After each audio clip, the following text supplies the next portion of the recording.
I'm Chandra Muzaffar from Malaysia. I head a public interest NGO called the International Movement for a Just World, which has been involved in dialogues of civilization for quite a long while.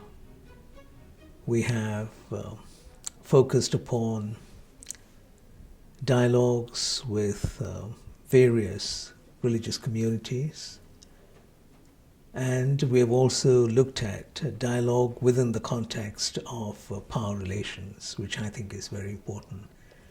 In order to understand dialogue, both its strengths and its failures, one has to look at power relations.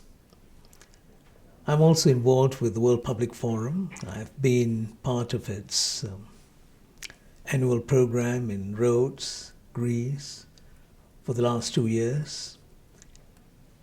I have been roped into its coordinating committee, and I try to play a modest role in fostering dialogue through the World Public Forum.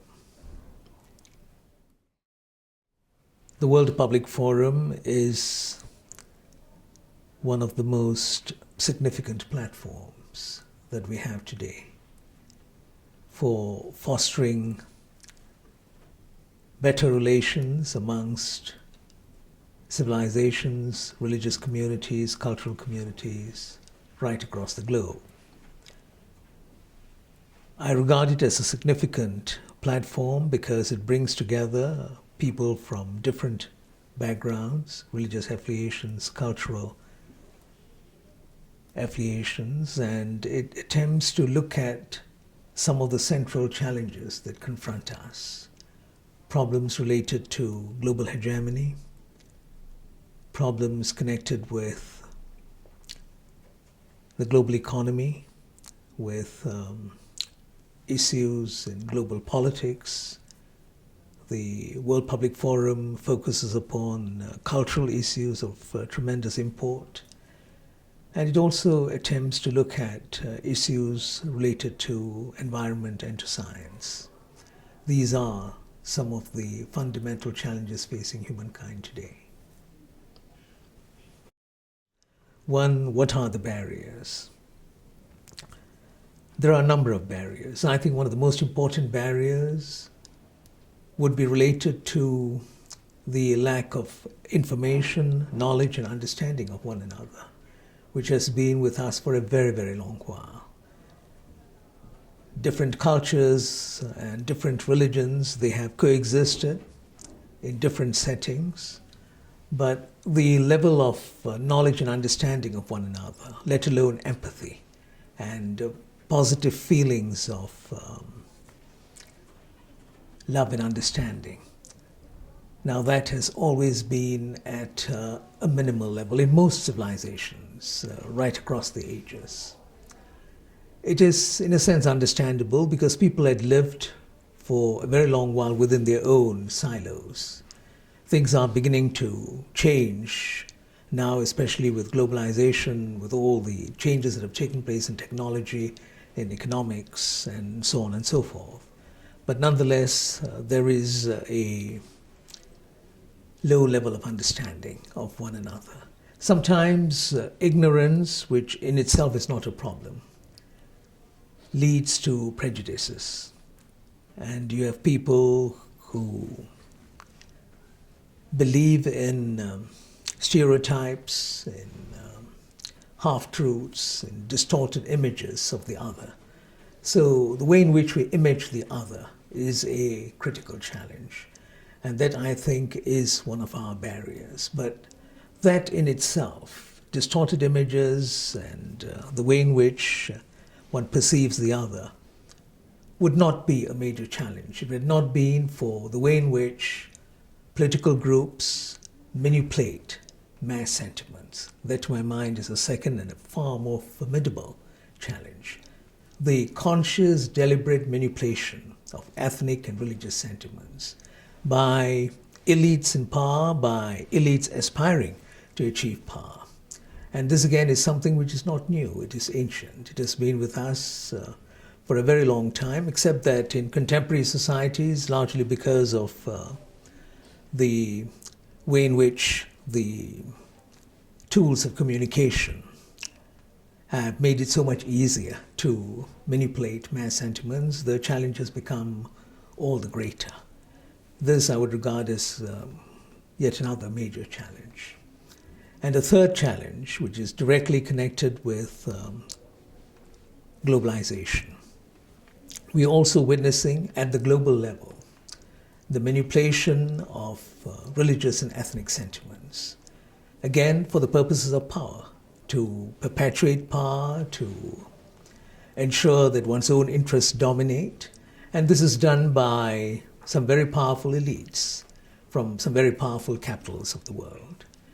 And you will find that in the last few years, if you look at what has happened, in very concrete terms, the US-led invasion of Afghanistan, the US-led invasion of Iraq, what has happened in the Pakistan-Afghan border, what had happened in Libya, what's happening in Syria, what's happened in Sudan, in Somalia, in various parts of the world, they have contributed, without any doubt at all, to a deterioration in relations between religions and cultures, but especially between the Muslim world and the West. And if you talk about the relations between civilizations today, I think at the crux and the core of this matrix is the relationship between the Muslim world and the West. And developments in the last few years, especially after 9/11, have, I think, led to a definite decline in relations between the Muslim world and the West. And this is what we have to be concerned about. Now, as a result of what the centers of power in the West have done, especially Washington, the conquest of Muslim lands, dominance, the usurpation of their resources, and so on and so forth, you find that some fringe groups within the Muslim world have also reacted to this. And their reaction has, in a sense, led to a further deterioration in relations between the West and the Muslim world. Why do I say this? Because many of them have chosen to resort to violence in order to express their anger and frustration at what has been happening. So violence and terrorism have also contributed to the situation that confronts us as a reaction to the violence of the powerful.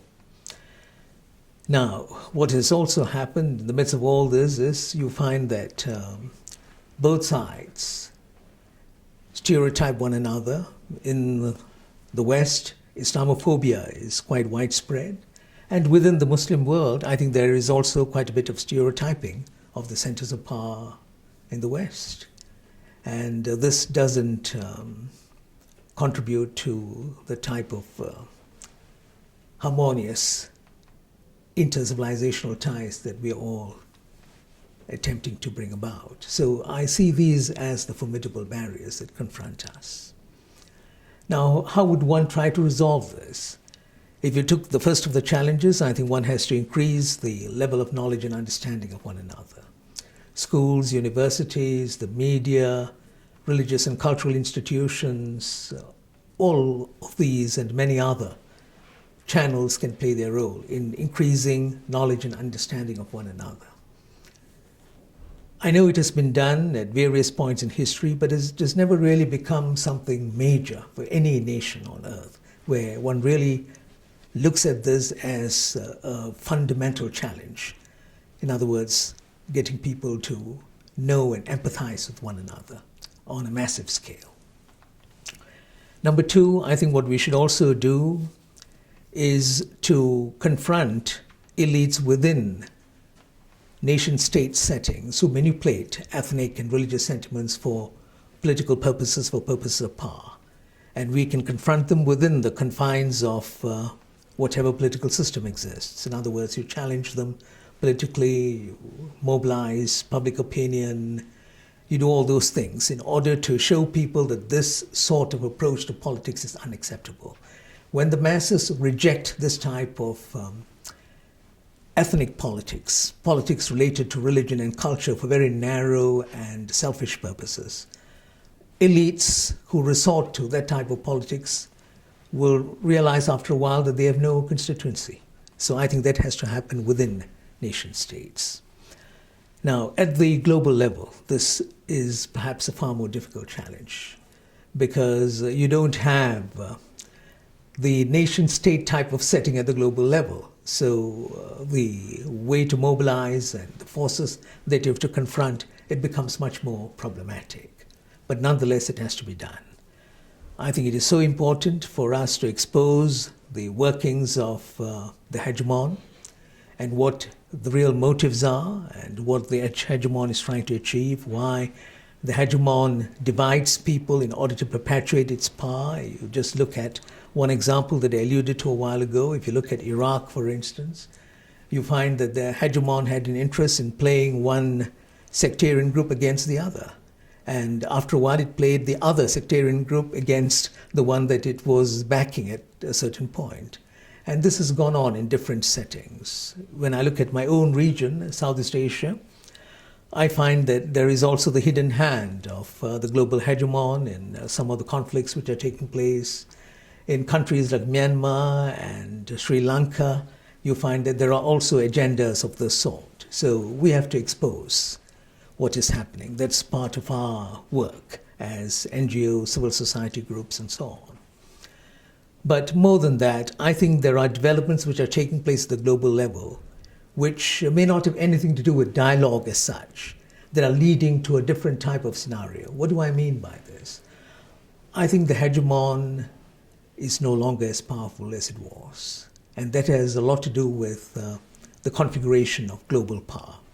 The rise of China as an economic power, the resurgence of Russia as a political and military power, and if you look at the emergence of new centers of power, whether it is India or Brazil or perhaps even South Africa, in a certain context, if you look at all these changes that are taking place, and I would add Iran and Turkey and South Korea, they're going to make a very big difference in the long run. The emergence of new centers of power mean that the unipolar world is coming to an end. We are seeing the beginning of a multipolar world, which means that dialogue among civilizations, cultures, and religions will be more meaningful and equitable in a sense, because you don't have one dominant center which perpetuates discourse in its own interests. That is going to change, and it's beginning to change. We can see it all around us. So that, I think, is a very positive development. We have to encourage the process. Civil society groups, the media should play their role in trying to encourage this process, the change that is taking place. Now, at the same time, I think it is important for us to show humankind that there are hopeful signs around. That decline is taking place, yes, that is a hopeful sign. There are people who are opposing hegemony, that's a hopeful sign. But what is equally hopeful is, I think, a greater understanding amongst people today that they have a lot in common with one another. In spite of all the differences in religion and culture, that there are similarities, there are affinities. When you look at how the different cultures and religions look at the environment, how they look at the use of resources, how they look at the family, how they look at politics, the economy. We are talking of values and principles embodied in all our cultures. There are tremendous similarities which have not been emphasized enough. So people are becoming aware of this, and these, I think, are some of the hopeful signs on the horizon. For that reason, I'm one of those persons who remains optimistic about the future. It's going to take a long while, but all the great changes that have taken place at the civilizational level have taken a long while. And we are, I think, perhaps at the beginning of a major transformation that we will witness over the next few centuries.